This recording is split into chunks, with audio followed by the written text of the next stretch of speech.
Pemerintah membagi dua program vaksin menjadi program vaksin bantuan pemerintah serta program vaksin mandiri.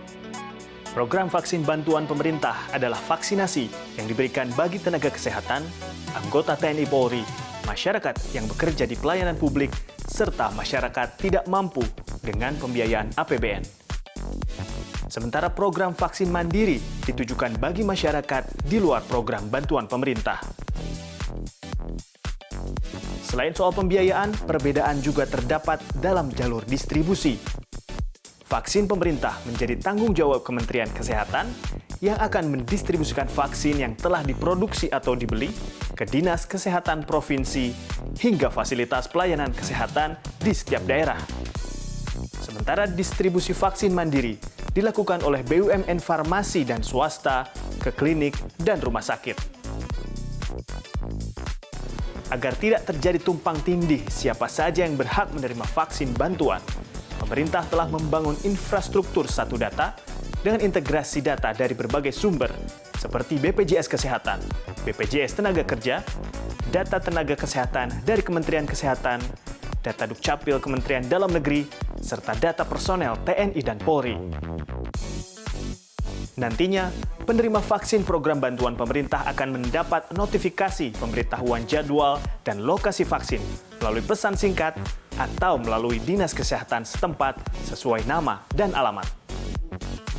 Sementara, bagi program vaksin mandiri, masyarakat harus melakukan registrasi melalui aplikasi atau website atau datang langsung ke layanan kesehatan penyedia vaksin. Untuk layanan melalui aplikasi atau website, registrasi didahului dengan mengisi data berupa nama, alamat, nomor KTP, serta data lainnya. Kemudian dilanjutkan dengan melakukan pra-pemesanan vaksin. Proses ini akan digunakan sebagai salah satu indikator berapa jumlah vaksin yang akan didistribusikan ke suatu wilayah di luar data vaksin bantuan pemerintah. Setelah vaksin didistribusikan, maka pengguna layanan akan mendapatkan notifikasi untuk dapat menentukan tempat dan waktu vaksinasi yang diinginkan. Kemudian, melakukan pembayaran secara daring. 2 jam sebelum jadwal vaksinasi yang ditentukan, pengguna akan mendapatkan notifikasi pengingat dan diminta untuk mengisi formulir persetujuan atau informed consent. Jelang tindakan vaksinasi, pengguna diharuskan memindai QR Code yang terdapat di aplikasi di layanan kesehatan. Setelah dilakukan vaksinasi, maka pengguna akan menerima sertifikat vaksinasi serta diminta mengisi survei kondisi pasca vaksin. Data kemudian akan diteruskan ke database nasional.